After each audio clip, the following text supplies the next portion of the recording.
Hi, welcome back. Thanks for joining me. We're going to start off in the dry and warm today, but before I get started, please consider subscribing. Thanks very much. Now, we're going to be fitting the windscreen and fuel filler in this video and see what else we can fit in as well. So let's take a look at what I've got. Okay, so I've chosen to get my accessories from what I believe is the best place to get them, and that is Brasscraft.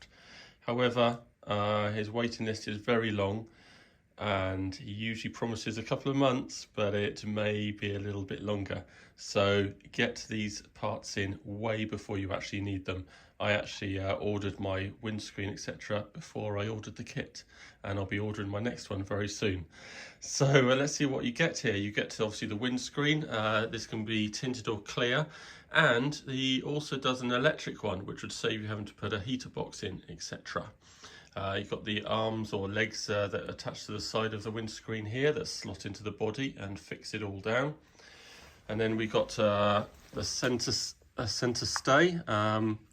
You could try putting a rear view mirror on that center stay if you do it up tight enough, although I did notice mine still sort of wobbled a little bit, so I usually use my side mirrors mostly.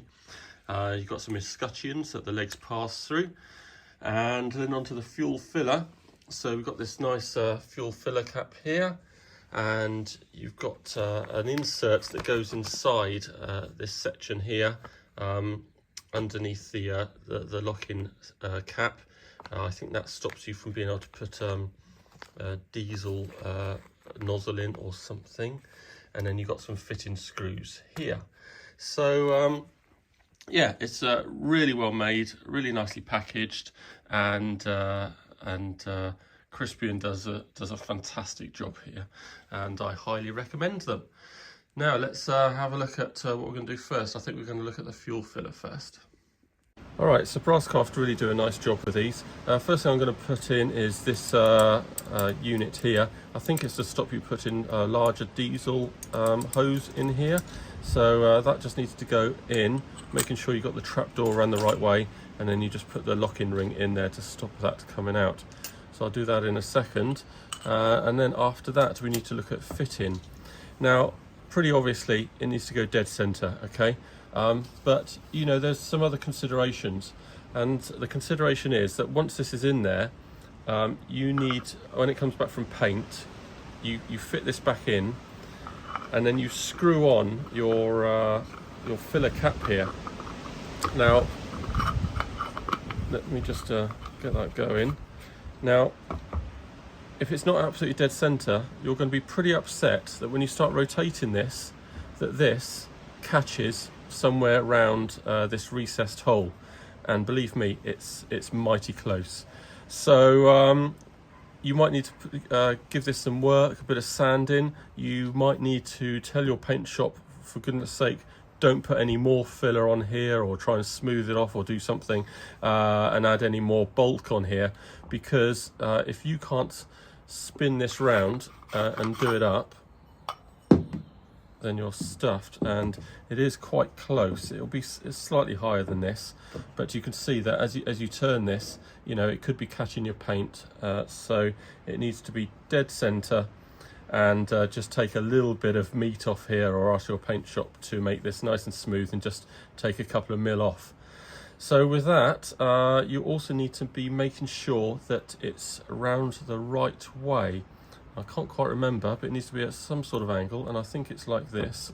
And to make a IVA man happy, I think it's got to be at this kind of angle, so that when you push down on here and you release, it opens up something like this. Obviously it'll be a little bit higher on the fixing ring there, and I think it opens up something like this at this kind of angle. So I just need to double check that.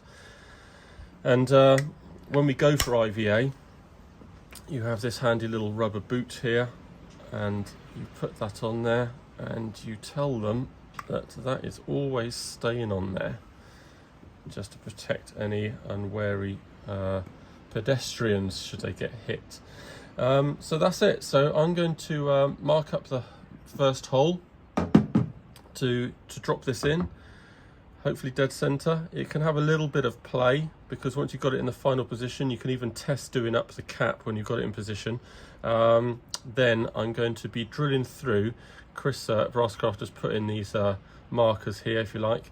So I'm going to drill through medium speed, nice sharp drill bit, not too much pressure. If you force it through, then this aluminium really chips off quite easily. So you need to go through until it's just showing on here, and then you can come through from this direction and take out a nice hole with, I think it's something like an M5 sort of bezel or something for countersink. It's for these nice countersink screws. When you do the screws up, put on a ton of masking tape, because you will slip off these crossed screws. So, you know, you don't want to stop ruining anything you just spent a few £100s on. All right, so let me get started and I'll show you my progress. I'm not sure if it's going to help anyone, but I thought I'd give you some of the experiences I had. I've just done, I've drilled the holes really successfully, brand new 5mm drill bit all the way through, very slightest pressure as soon as it starts breaking through, just so, at a medium speed, and it makes a really nice hole, and it comes right through without chipping or anything. But then we went on to the countersinking. So I tried using a larger drill bit, and that didn't really leave a terrific hole. So you can see that there, and it still needed to go a bit deeper as well. So I wasn't very happy with the shape of that hole. So the next thing I tried was an actual countersink, but you know, usually used in wood. Now that left a smoother round hole, but it wasn't really going anywhere. So I wasn't really happy with that either.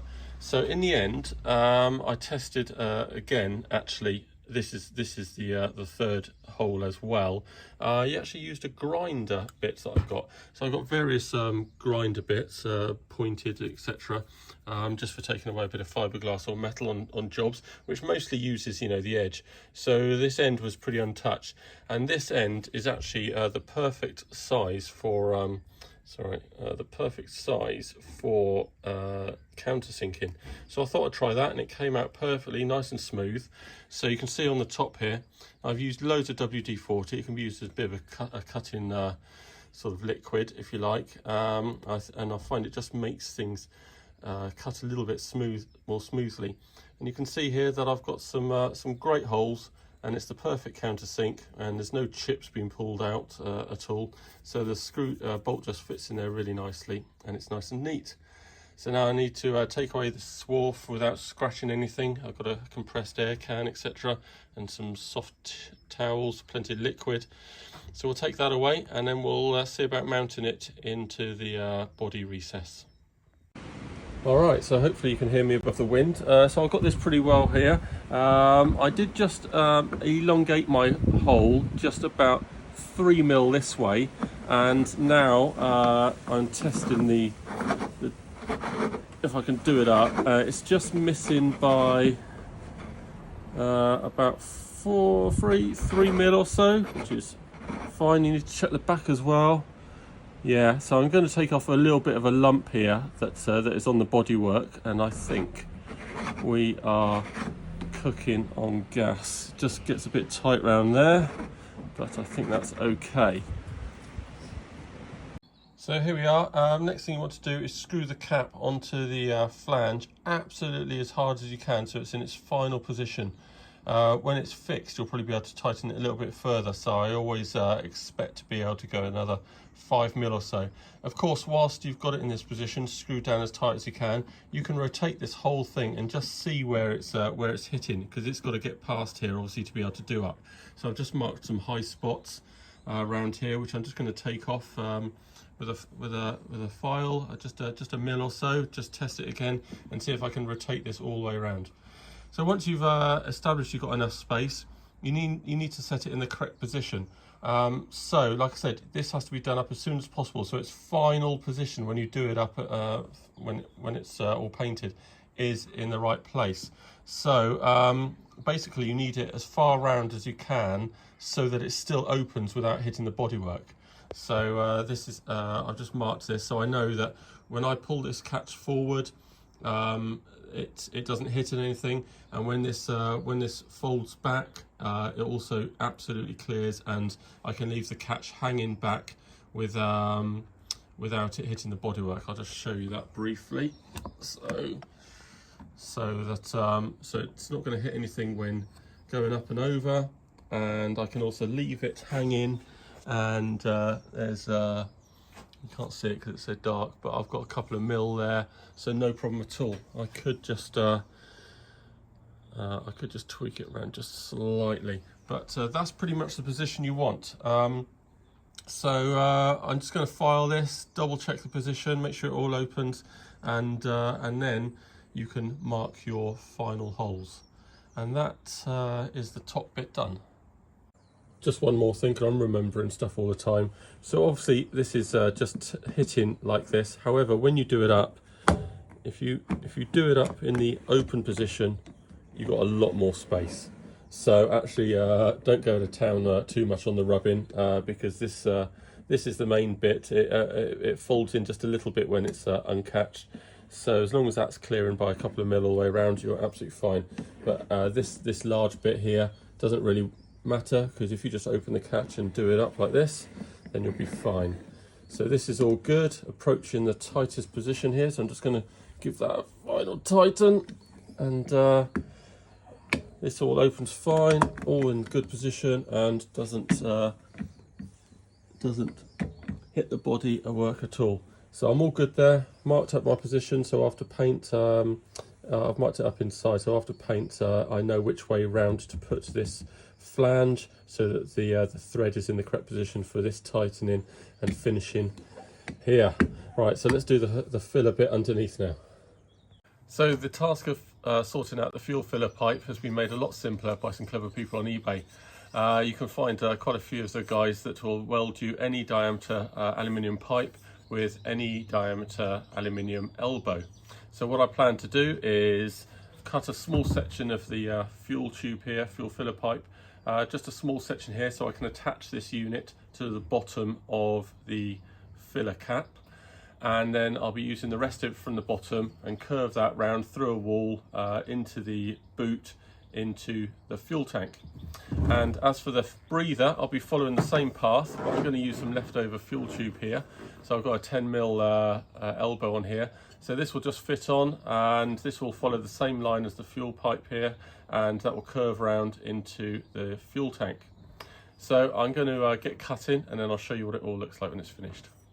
Okay, so we've now completed the filler and the breather. All pretty good. I think if I did it again, I might put the hole fractionally lower down, just so I had a slightly more downward trajectory for the fuel. But I'm not particularly worried. There is a breather as well, so the fuel should gulp down there, no problem at all. So that's pretty good. Good tip is this flexible kind of grommet material, so you can put that around the edge, and that's all IVA acceptable. Certainly was on my last one, so that's really handy to put around there. We'll just do a squeeze of Tiger Seal as well, just on the other side, just to stop any moisture or any leaks coming through. Let's have a look underneath. So there's the finished job there. I'm going to put on some more Jubilee clips, etc., and I haven't used the original Nylox yet for up here, because of course, remember, all this nice stuff has got to come off before it goes to paint, so don't do your finishing tightenings and everything just yet. But happy with that, and well away from the wheel, and I think we've done a good job. All okay, and the cap all opens and closes nicely. So we're on to one of the larger pieces of hardware now, the windscreen. It's pretty interesting how to fit it, so let's take a look and see what I'm going to do. So if you've got your windscreen from Brasscraft, then it'll come with the legs here separate. So you need to attach those, make sure you get the right one on the right side. Basically, you know which is which, because there's this larger kind of void and space on the inside, and it's flush on the outside. So once you've done that, you need to lower the windscreen into the holes in the body, and you need to, don't worry about the board yet to measure the 36 inches to get the rake of the windscreen correct yet. You need to get this windscreen down as far as possible so that the gap is sort of sealed up by the rubber. And that means, it's quite hard rubber, so that means you've got to push this rubber forward and keep some pressure on the top of the windscreen so that it keeps on getting pushed down, and keep on pushing the rubber out of the way. It's really grippy. Might I suggest that any kind of rubber or nylon lubricant is quite a good idea. I usually spray that along the bottom of the body, and then as you're pushing the windscreen down, the rubber kind of slides and pushes out. You have to help it a little bit where it gets caught up here, but you can carry on pushing down and it'll kind of just ease out of the way. So you get this windscreen down as low as possible, basically, so that there's no gaps here, because obviously that's where any wind and rain is going to come in as you're blasting along. So you need to get that right down so this is at a nice curve, I guess, and fits these little wells and valleys really nicely. Once you've got that, then kind of get a 36-inch board, I think it is 36-inch, double check that please, and that will adjust your rake correctly. And then you get down underneath and you need to mark where the leg of the windscreen intersects with the scuttle here. So you then mark a hole so that you can drill that, and I'll probably be doing another one right at the top here because my relays are in the way there. And then of course over the other side you need to mark a couple of holes. Then you take it out, drill the holes, and then you put it back in again, and then you mark again where you need to drill a hole, and then do your tap and tapping to make a thread. That would be the best way to fit it, I think. Of course you could drill all the way through, I guess, and stick a bolt all the way through with a nut on the other side, but I successfully drilled and tapped last time, so I'm going to do the same again. I think it's a much neater job. It is a bit difficult though, and it does require fitting this in the same place a couple of times before final fitting. So that's what I'm going to do over the next day or so. I'll see you again. Alright, actually with that silicone spray, it only took a matter of a couple of minutes. That rubber really slid out the way really nicely. Got a good layer of rubber in these wells here, which I think is the most important bit. Obviously I'll be trimming that later, and you'll trim it even more actually when you've got the little escutcheon in there. So I think I'm pretty happy with that. It's all good seal all the way around. So yeah, now I'm going to mark up my where my holes go, and take it all out again, drill the holes. It's only soft, I think it's brass, chrome on brass, and then we'll put it down again, remark some holes into the scuttle, and then tap them. Remember to once you've got it down enough, put your measured board in place so you've got the correct rake, and that's where the legs are going to go. So there we go, the windscreen is in. So I'm pretty happy with that. No major issues apart from where I chose to make one of the holes, which was a bit awkward, but nothing a right angle drill can sort out. All my holes nice and accurate and tapped, and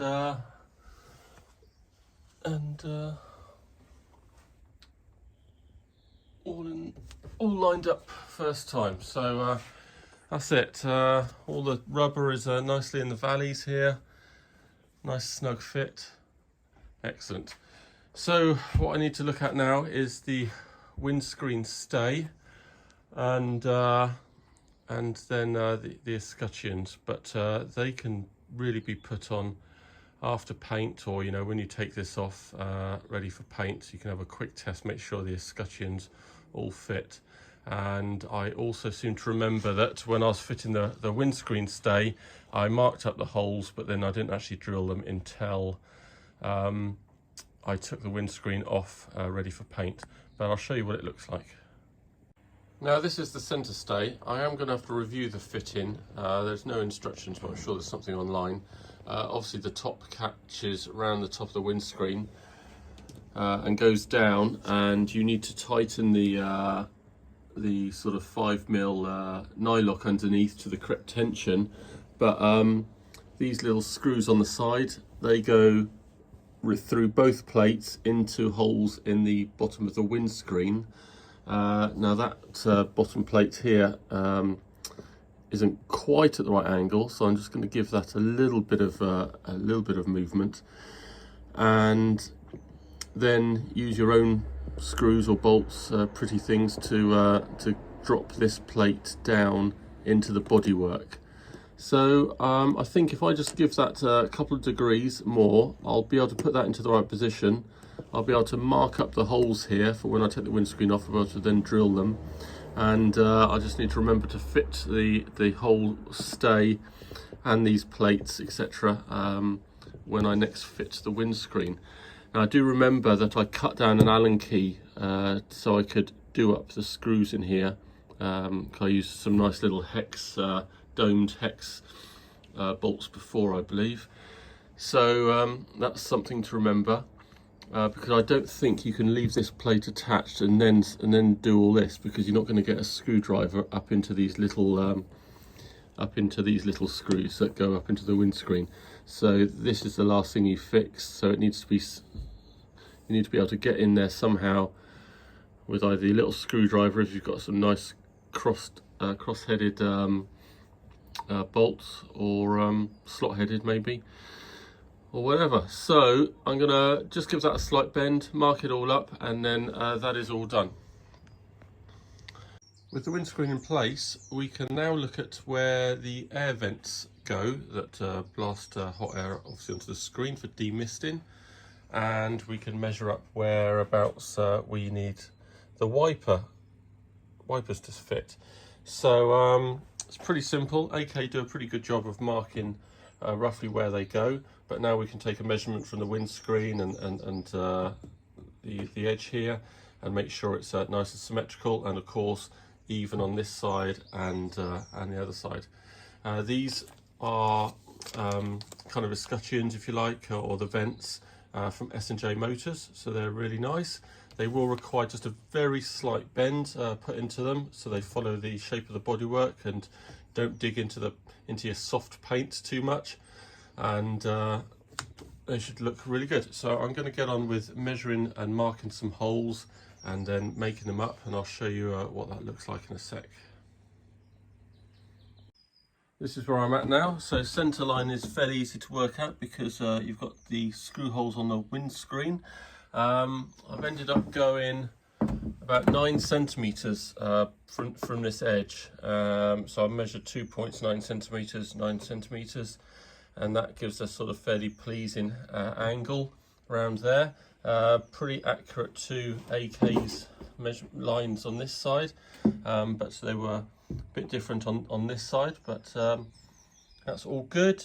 So I've marked that up. Obviously I'm not going to risk cutting holes or doing anything or getting the multi-tool out while the windscreen's in place, so got to mark it up, put them back exactly where they were when the windscreen's out, and then I can make the holes, and I'll show you that side of things.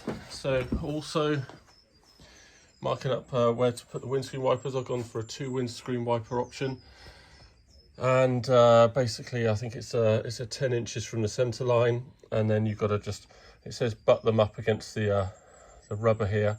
I'm just bringing them slightly away from the rubber, so I'm going to start making some holes there.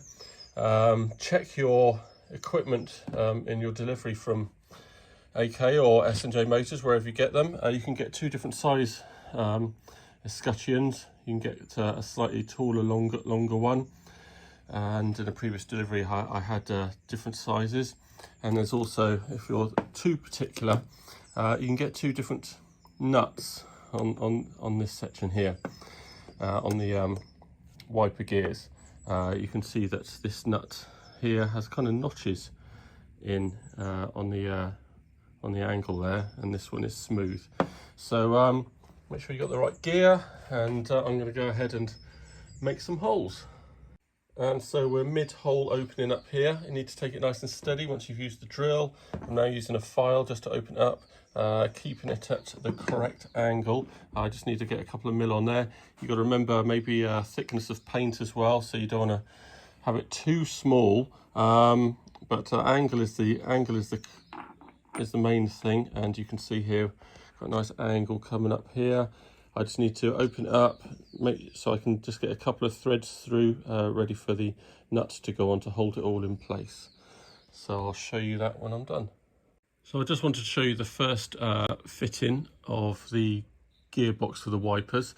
As you can see, it's not holding its angle quite well enough, and I've only just got a couple of threads on there. Now AK give you this pipe that fits underneath, and this is the main thing that holds the angle of the gearbox for the wipers. And neither of these are cut particularly well, and they're different lengths. So I'm just going to trim the bit of pipe that I've got underneath at the moment, just to bring it from this kind of angle to this angle to match the escutcheon on top. And I'm just going to shorten it by a couple of mil as well, just to get a couple of more threads through, and we'll see what that looks like.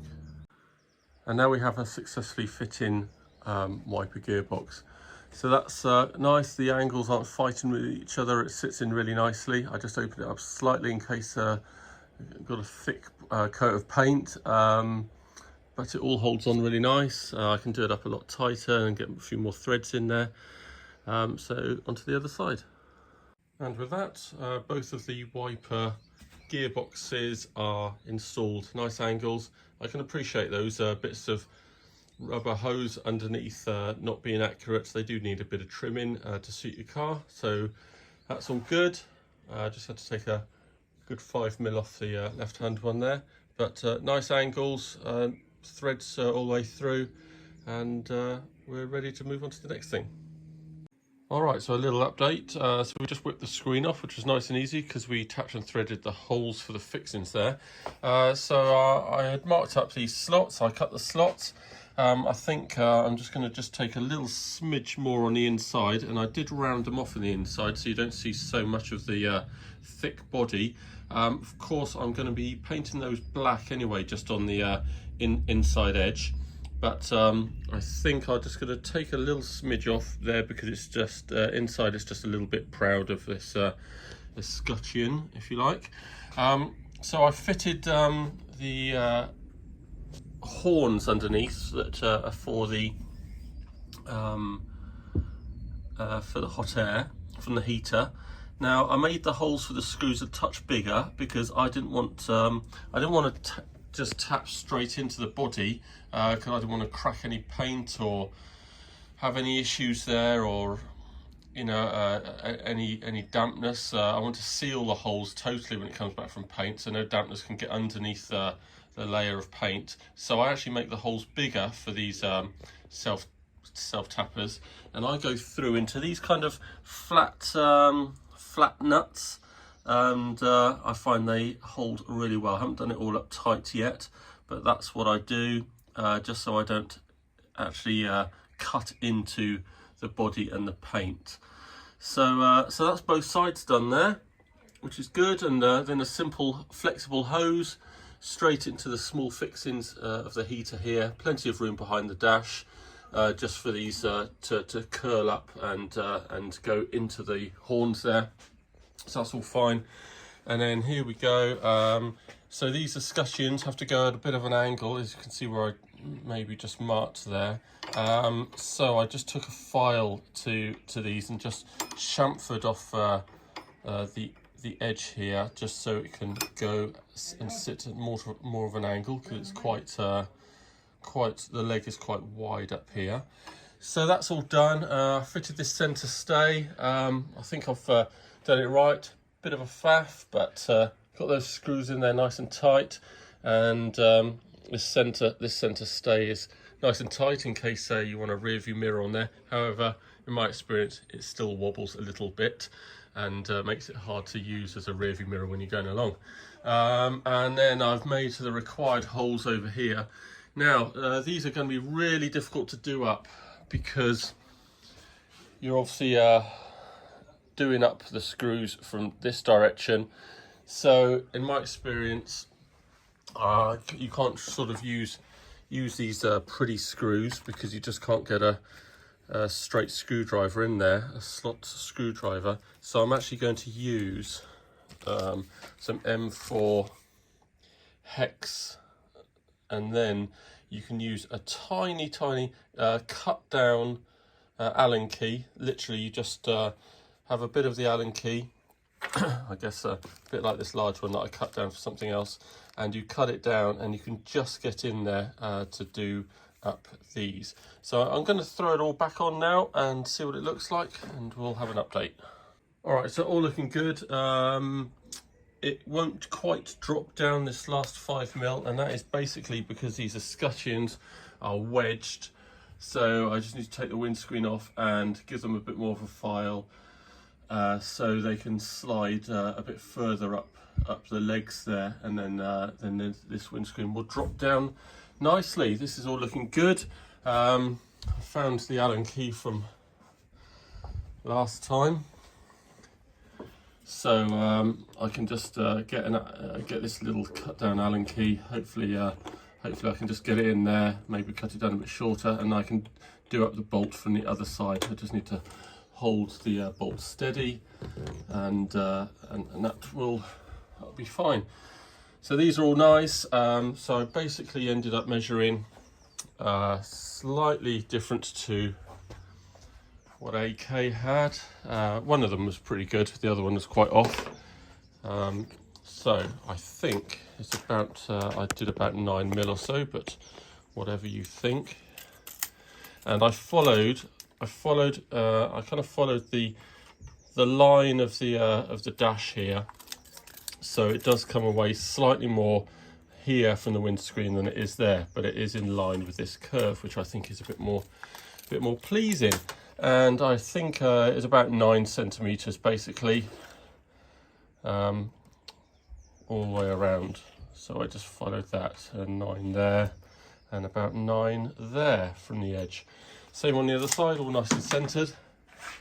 So I think I'm just going to take this off, give the escutcheons a little bit of a file so they slide down, and that is the windscreen and the aircon and the windscreen wipers done. So with that, I think we're done. Just going to show you what my air hose looks like. Obviously Jubilee clips to fix. Just cut out whichever hole you require, and go straight up into the air vents. So all nice and tidy there. This is all looking good. I've marked up the holes for these escutcheons, so next time the windscreen comes off, which will be when it goes to paint, I'll just quickly do those holes. And again, I'm going to use these same kind of self-tappers, but the hole will be made larger, and I'll use those flat kind of spring clips underneath. So really pleased with how that's all turned out. And the windscreen, filler cap, all very successful. Very pleased with everything. Everything's lined up. So that is that. All right, so I hope you found some of that useful. Next time we're going to be doing the lights and the wheels and some other connections around the car. See you again.